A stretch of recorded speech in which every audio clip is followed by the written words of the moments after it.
don't really, I know when you go too far with things, you have to stay pure, you have to be right with Christ.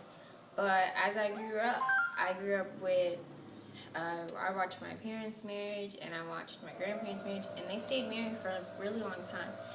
And my mom, she would talk to me about saying, oh, I want things right for you because I didn't always have the best. I was young when I had your sister, and I don't want you going through that. And she said, and I told my mom, like, when I grew up, I'm going to take care of you and my dad. But I want to get right with Christ first before I actually start my dream. I do want to get married, and I want to be married for a long time, but I want to stay pure and a virgin for my husband. And there's not a lot of my friends are virgin, but I try and keep them in line with Christ because, like, they want to be pure, but they're ashamed because they gave up their virginity at such young ages.